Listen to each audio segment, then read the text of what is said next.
What's going on, YouTube? Welcome to Mike the Gathering. Thank you guys so much for stopping by. Today we're going to have a little bit of a new style of video I'd like to do. Basically where we just kind of look at what's going on in Magic and talk about it. So we're going to be talking about the new Ravnica Allegiance mechanics. So as you guys know, this week they've released all the new mechanics for the brand new set that's coming out, just kind of like how they did with Guilds of Ravnica.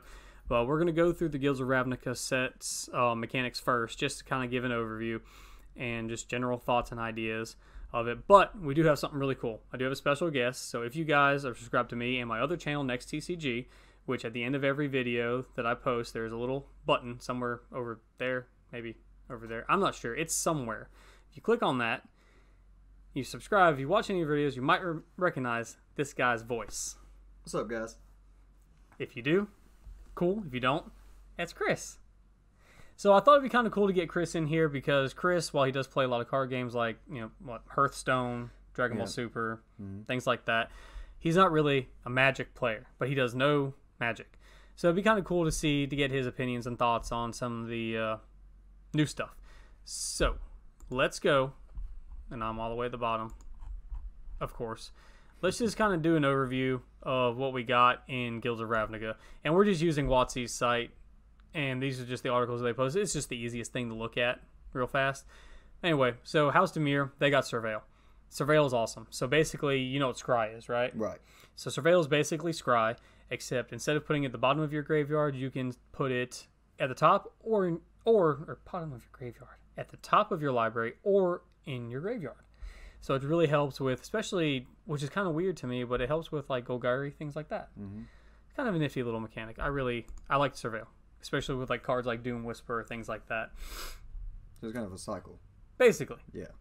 Jumpstart. So Izzet got Jumpstart. To me, Jumpstart might be the best thing they came out with, especially for red-blue decks. So Jumpstart, you cast this card, it goes in your graveyard. After it comes out, while it's in your graveyard, if you want to, you can pay its cost again, discard a card from your hand, recast it, and then after that it gets exiled.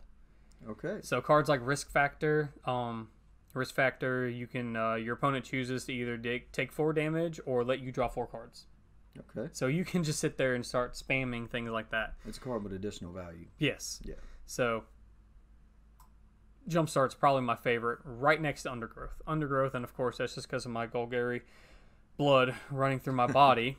Undergrowth's really cool. So like with Woodmark Painter, Undergrowth, when it enters the battlefield, target creature gains menace and gets +X/+0 until end of turn, where X is the number of creature cards in your graveyard. So normally it deals with how many creatures you have in your graveyard. And if you guys have watched the last arena video that I had up with the Liliana Stitcher Supplier deck, you'll see I kind of abuse Undergrowth, things like that in that deck. So Undergrowth, definitely awesome. Just by seeing the decks that you normally play, that seems like that's right up your alley because you really like things 100%. Graveyard. Yeah. 100%. So Boros got Mentor, and Mentor seems really great. Basically, whenever this creature attacks, you can put a 1/1 counter on a creature that has lesser power than it. It's a really cool mechanic. I haven't used it. I haven't really messed with white red's not really my thing. Right. Not my thing. I'm going to. I really want to, especially with Boros, Angels, things like that. Those decks seem like really fun to play, but Mentor is still a really cool ability. It's just not something that I really mess with, so I can't really talk about it too much because I don't ever use it. Now, Celestia got Convoke. So Convoke's an older ability, but Convoke's really cool. So basically with Convoke, you can actually tap your creatures to pay for the the 3 part. Right. So and certain things will do different things with it, but it's definitely really nifty. So say you only got 2 mana out, but you got 3 1/1s, you got a bunch of tokens. Well, now you can get a 4/4 out. Okay. So Convoke is really cool. Overall, Guilds of Ravnica to me had amazing new abilities. I love that each house got something brand new.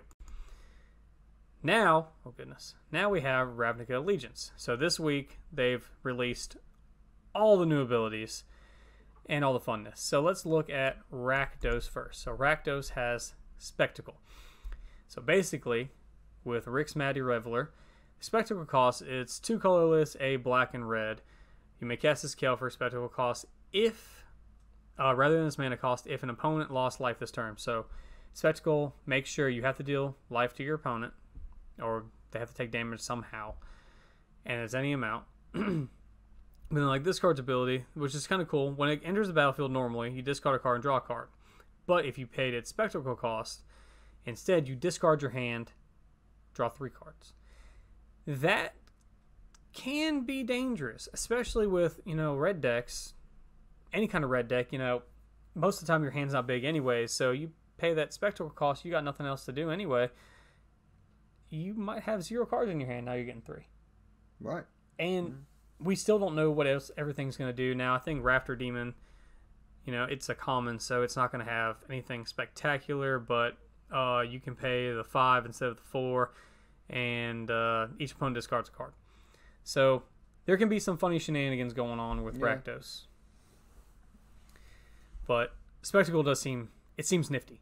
I can't wait to see what else they're going to come out with that. It's nice to give you your hand back if you're running low on cards. It seems like.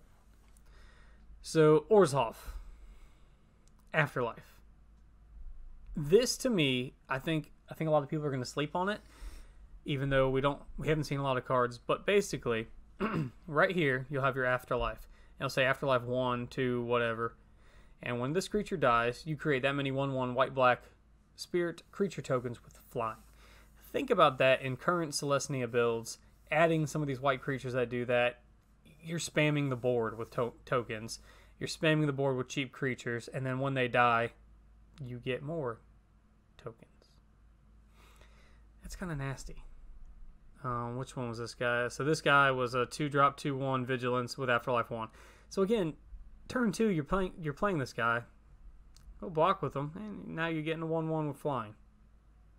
Celestia will be able to take a lot of, I keep saying Celestia, but token builds is going to take advantage of this, to me. I think Afterlife is going to be insane.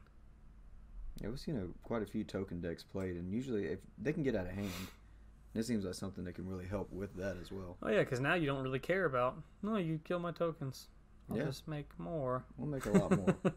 So I definitely, again, I can't wait. Once spoilers start coming out, I can't wait to see more cards with Afterlife.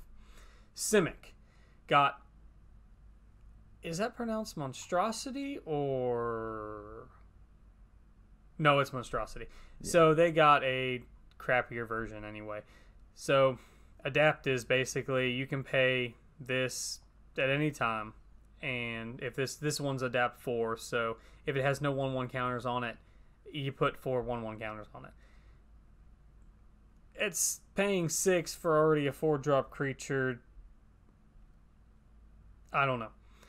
When it enters the battlefield, if you control another creature with a 1/1 counter, you get to draw a card. So there's going to be different things that we can do with it. With cards that have counters or don't, and that's great. I just right now, until we start seeing more cards, I don't see where it's going to be super effective. Really viable anywhere. Yeah, it seems like it's just basically a way to buff itself. It's going to buff it. I mean, it's going to have different things. Like even this card at the end, each creature you control the 1/1 counter on it has trample. And that's cool. Right. That's really cool, but I don't know. We just have to see more of the cards. Yeah, we definitely need to see more. Yeah. We'll see. Gruul. What a freaking riot. This is possibly my favorite one. And I was kind of going over some of these with Chris when he got here, and we both just sat there and stared at it for a second because Riot is going to be a freaking game changer. So basically, and this card is insane, Gruul Spellbreaker. It's a 3-drop, 3/3. He has Trample, and as long as it's your turn, he has Hexproof. But he has the Riot ability. So Riot, when he enters the battlefield, you can pick. Do you want a 1/1 counter on him? Or give him haste? That is insane. Mm-hmm. It is insane. And even this guy, though, he's a 4-drop, 3/3, and he has Trample, and you can give him +3/+0 for 6. But that is just ridiculous. The best part is, to me, is that there's no extra cost. Right. So it just happens. And with creatures like this, even if he didn't have Riot, a 4-drop 3/3 with Trample, it's still not bad. No. Draft-wise, it's great. Limited, but it's still not a bad card. Then you give him Riot? Mm-hmm. Oh, I feel like we could sit here and talk for the next 10 hours about Riot, but we're not going to. But Riot is going to be insane, and I cannot wait. And I know I've said it for each other mechanic, but I cannot wait to see everything else that comes out with Riot. That's like you said, as soon as you drop it on the field, he's going to change the game. Yeah, that's going to be an instant game changer. Right, I mean, you got to think about it, like pop this guy out, pop that guy out, boom. Oh, you know what? All I need to do is another 3 damage. No, give him haste. Why not? Yeah. It's just insane. And Azorius for the last new one is Addendum. Addendum? Addendum? Addendum? Addendum? Adidas? Addendum? Addendum. So Addendum, it's a thing. It's definitely a thing. Look, there's just so many different weird words. What is that? I don't even know what that is. Addenda. Jurisprudence. Sounds like some legal terminology. It sounds like some Japanese. Jurisprudence. Jurisprudence. So this is kind of nifty. So Sphinx Insight is an instant 4 drop. Draw 2 cards. However, if you play it during your main phase, because it has the addendum, you gain 2 life. I feel like Control is just going to get insane with this. I think, and this is another one of those mechanics I think people are going to sleep on, but it's going to get ridiculous. And I mean, look at this. Emergency powers. So this is a 7 drop. Let's think about Control decks. How hard is it for them to play 7 drops pretty regularly? Right. Not hard at all. No. So each player shuffles their hand and graveyard in their library and then draw 7 cards, and then you exile it. Reset the game. Oh, but wait, there's more. You play it during your main phase. You get to play a free 7 cost or less from your hand. Just play it. Why not? Yep, so you restart the game and it gives you something to have on board after you've reset everything. Yeah. We've seen that in other but card games. Let's remember, though, you still have your mana. Right. So you don't get rid of your mana with this card. Right. You don't lose your mana. Just your hand and your graveyard goes back in there. And, I mean, think about that. Emergency powers, last card in hand. Boom. Now I have 7 cards. Hi. It's a refill. Yeah. It's definitely cool. Oh, yeah. But yeah, guys, those are all the new mechanics coming out in Ravnica Allegiance. I cannot wait for spoilers. Make sure you guys are following me on Instagram. There'll be a link below. Where's my hand? There it is. Link below in the description if you're not following me there. And I update as fast as I can. As soon as I see a spoiler, I like to pop them out just so you guys can see them. I cannot wait for spoiler season to start. Thank you guys so much for watching. Please like, comment, subscribe, hit that notification bell, all that YouTube mumbo jumbo. Anything that you guys do helps out the channel. I greatly appreciate it. I'll see you guys in the next one. Later.